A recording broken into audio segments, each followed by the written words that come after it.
Good morning बच्चों, class 12। बच्चों आप लोग पढ़ रहे थे डिसीज़, जिसमें हमने आपको डिसीज़ में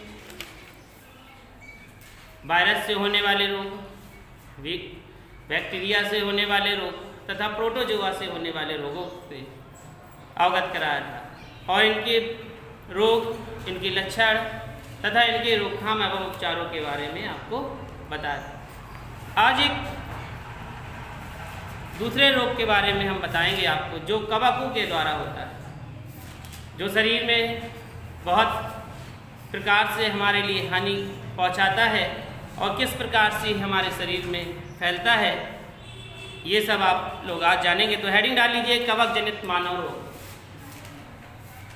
कवक जनित मानव रोग।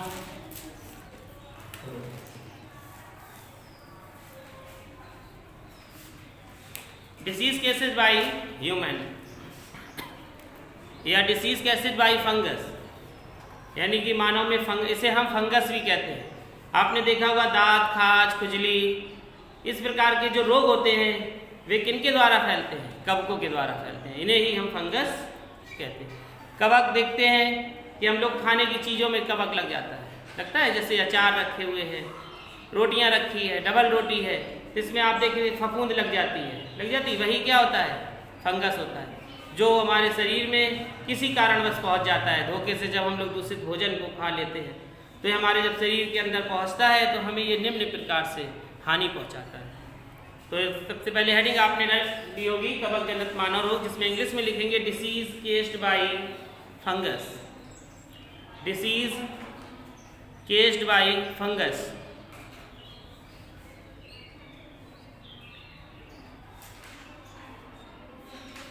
Disease केस्ड by fungus.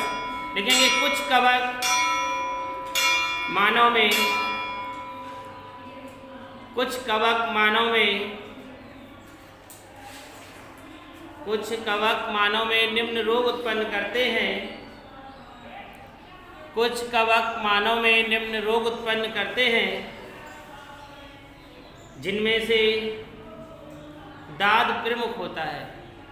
जिनमें से दाद प्रमुख होता है।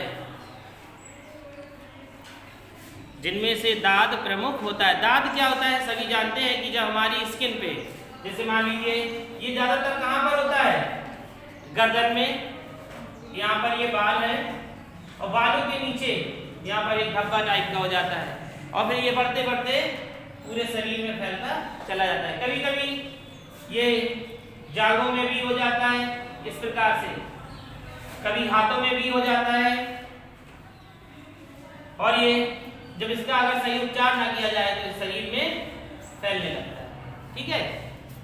ऐसे ही एक रोग और होता है जिसे हम सोरोराइसिस कहते हैं। वह हमारे पूरे शरीर में फैल जाता है, त्वचा पूरी तरीके से पपड़ीदार लाल हो जाती है और ये ऐसा असाध्य रोग हो जाता है जिसे ठीक होना मुश्किल हो जाता है। ठीक है। तो लिखिए, सबसे पहले हेडिंग डालेंगे दाद, जिसे कहते हैं रिंग वर्म।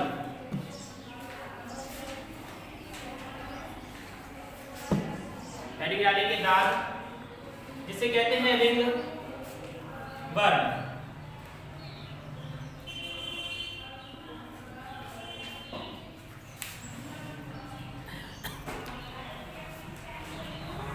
इसमें लिखेंगे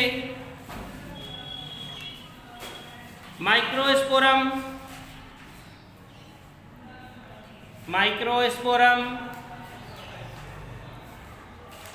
कॉमा टाइकोफाइटॉन, माइक्रोस्पोरम कॉमा टाइकोफाइटॉन और एपिडमोफाइटॉन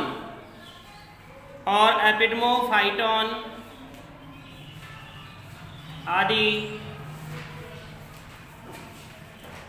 वंश के अनेक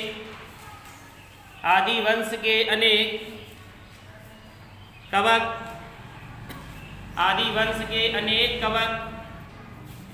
दाद के लिए उत्तरदायी होते हैं। आदि वंश के अनेक कवक दाद के लिए उत्तरदायी होते हैं। समझ में आया ये? देखिए ये क्या कह रहे हैं कि माइक्रोस्पोरम यानी कि सबसे छोटा सूक्ष्म जीव, टाइफॉन और एपिडमोफाइटॉन आदि ये क्या है, इनके वंश के जो क्या है सूक्ष्म जीव हैं, ये कवक दाद के लिए उत्तरदायी होते हैं। ये त्वचा संबंधी रोग उत्पन्न करते हैं। ये त्वचा संबंधी रोग उत्पन्न करते हैं। जैसा कि हमने आपको बताया कि जितने भी रोग होते हैं ये स्किन से रिलेटेड होते हैं। आप लिखेंगे संक्रमण यानी कि इन्फेक्शन कैसे फैलाते हैं ये।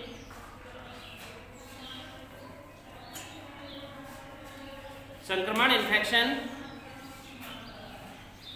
किस प्रकार के इन्फेक्शन फैलाते हैं और कैसे फैलता है ये इन्फेक्शन, कहाँ से होता है दाद, कैसे होता है। देखिए सबसे पहले तो बचाव, हमें इसमें जो सबसे पहले बचाव वो है सफाई। हमें अपने शरीर की विशेष तौर पे सफाई रखनी चाहिए। दूसरी बात, यदि किसी व्यक्ति को है तो हमें उससे दूर रहना चाहिए, हमें उसकी स्किन से बहुत दूर रहना चाहिए, जैसे कि उसकी स्किन हमारी स्किन पे ना छू पाए, क्योंकि ये सूक्ष्म जीव जब स्किन पे आता है तो ये दाद रोग उत्पन्न कर देता है। तो लिखेंगे यह रोग आमतौर पर, यह रोग आमतौर पर मिट्टी से होता है। यह रोग आमतौर पर मिट्टी से होता है या पालतू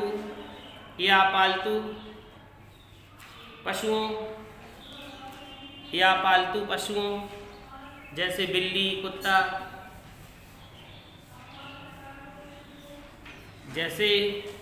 बिल्ली, कुत्ता, खरगोश आदि से व्यक्तियों में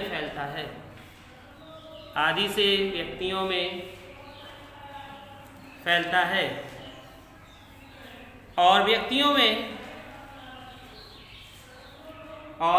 में यह दूसरों के कपड़े, तौलिया,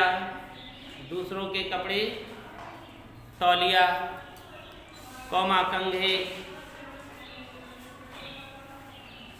आदि का प्रयोग करने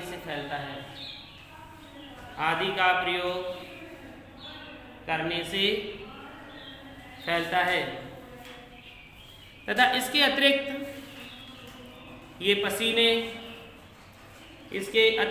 पसीने तथा नमी से भी फैलते हैं। इसके अतिरिक्त ये पसीने तथा नमी से भी फैलते हैं।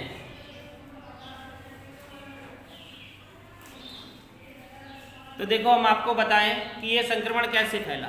सबसे पहले जैसे कि घर के पले हुए जानवर हैं या घर के पले हुए जानवर नहीं हैं, वे बाहर जो दूसरे जानवर अन्य खेल रहे हैं और वे आके हमारे घर के जानवरों से खेलते हैं, तो आपने देखा होगा कि बाहर से बहुत सारे ऐसे कुत्ते होते हैं जो खजैले होते हैं, जिनको खाज होती है, उनके जो शरीर होती है, शरीर की ऊपर बाल हट जाते हैं तो उनके खाज उत्पन्न होती है। जब वह घरेलू कुत्तों से आकर खेलते हैं या किसी व्यक्ति के संपर्क में आते हैं तो वह उनके रोग, उस पर संक्रमण उनमें फैल जाता है। और जब जो घर के पले हुए जानवर होते हैं, जब वह व्यक्ति उनको छूता है तो वह संक्रमण उनमें चला जाता है। फिर धीरे धीरे यह संक्रमण व्यक्ति के अंदर फैल जाता है।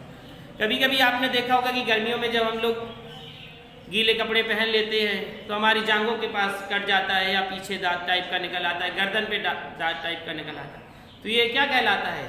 दांत कहलाता है। किसके कारण होता है? नमी के कारण और पसीने के कारण। तो इस प्रकार से ये इन्फेक्शन हमारे शरीर में फैलता है। तो ये था आपका संक्रमण। अगली हेडिंग डालेंगे लक्षण। इसके लक्षण कैसे पता चलेंगे कि ये दाद ही है? हेडिंग डालेंगे लक्षण।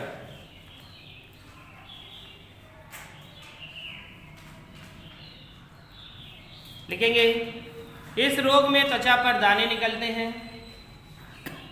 इस रोग में त्वचा पर दाने निकलते हैं जो बाद में लाल हो जाते हैं,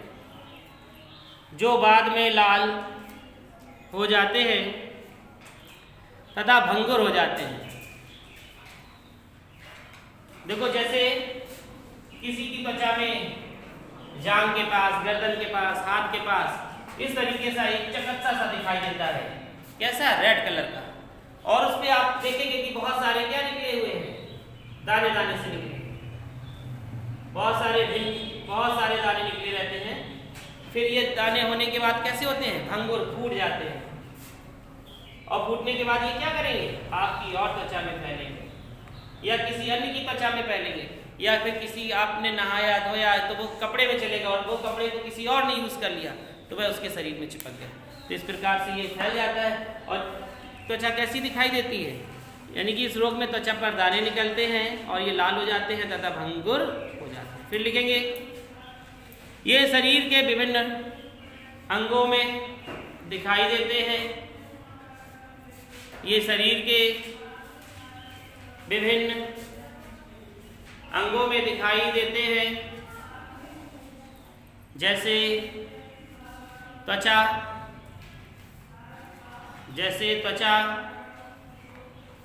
कौमा नाखून, नाखून के आसपास भी आपने देखे होंगे, जैसे उंगलियां हैं,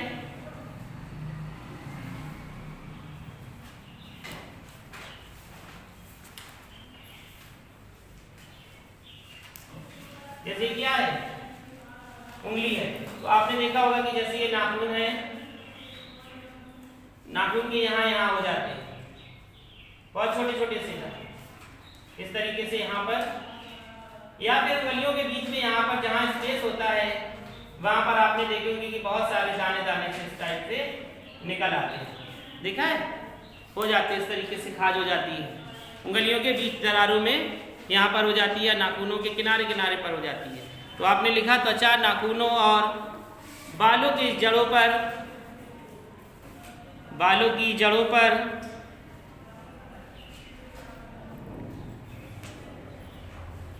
सूखी खुजली के रूप में होते हैं, बालों की जड़ों पर सूखी खुजली के रूप में होते हैं।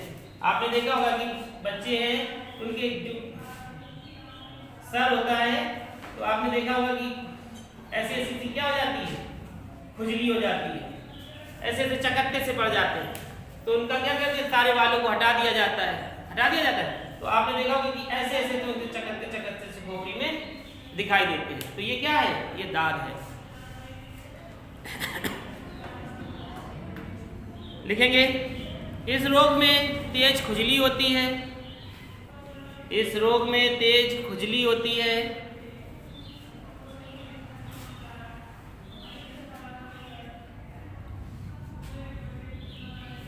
तथा ये एक दूसरे से भी फैलते हैं, तथा ये एक दूसरे के छूने से भी फैलते हैं। अब एडिट डालेंगे रोकथाम एवं उपचार, इसको रोका कैसे जाए कि फैला दिया जाए।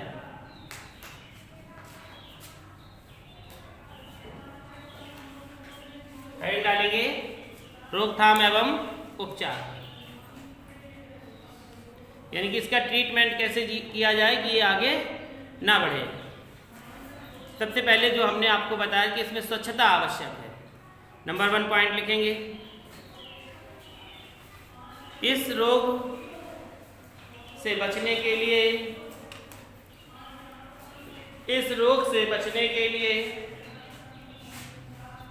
स्वच्छता, इस रोग से बचने के लिए स्वच्छता अति आवश्यक है, स्वच्छता अति आवश्यक है। स्वच्छता में देखिए सभी प्रकार की स्वच्छता होगी, आपको अपने शरीर की स्वच्छता भी रखनी होगी, इसके साथ साथ अपने वस्त्रों की भी स्वच्छता रखनी होगी। नंबर 2, इस रोग में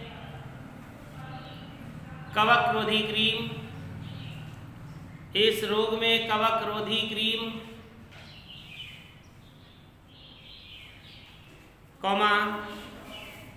लोट्रोमिन पाउडर,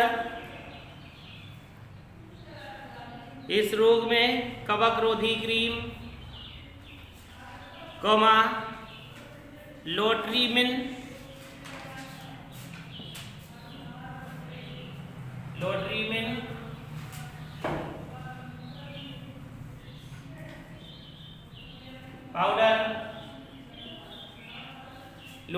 पाउडर, कोमा स्प्रे। कौन सा स्प्रे? जो बॉडी स्प्रे नहीं, कवक रोधी स्प्रे।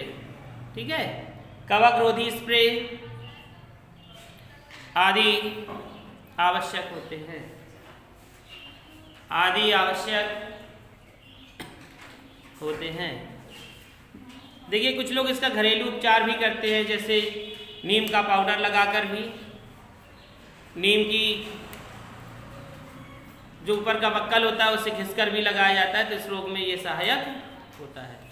और इन सबसे रोगों से और भी नीम एक ऐसी औषधि वाला वृक्ष है जिससे कई रोगों से भी बचा जा सकता है। यदि नीम की पत्तियों को सेवन किया जाए प्रतिदिन तो शरीर में बहुत से रोगों से बचा जा सकता है, जैसे दांत, खाज, खुजली। शरीर में कितने भी प्रकार के जो ये चर्म रोग भी कहलाते हैं, ये दांत, खाज, खुजली है, इसे चर्म रोग भी कहते हैं। और कभी कभी रक्त की अशुद्धता के कारण, किसी के इन्फेक्शन ना होने से भी कभी कभी रक्त की अशुद्धता के कारण भी ये रोग शरीर में उत्पन्न हो जाते हैं, तो उसमें शरीर के रक्त को शुद्ध करना भी अति आवश्यक होता है, जिसके लिए नीम की पत्तियाँ बहुत कारगर सिद्ध होती हैं। तो नीम की कोपलों को यदि खाया जाए या नीम का पाउडर बनाकर रख लिया जाए, उसे नित्य प्रतिदिन सुबह पानी के साथ लिया जाए तो शरीर में होने वाले दांत, खाज, खुजली अन्य रोगों से भी बचा जा सकता है।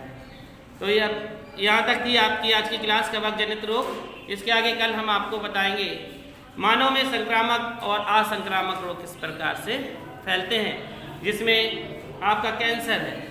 कैंसर क्या है? कैंसर एक ऐसी बीमारी है जो छुआछूत नहीं है, किसी के छूने से ये बीमारी नहीं होती है, और ये बीमारी होती तो होती कैसे है, इसके बारे में कल हम आपको अगली क्लास में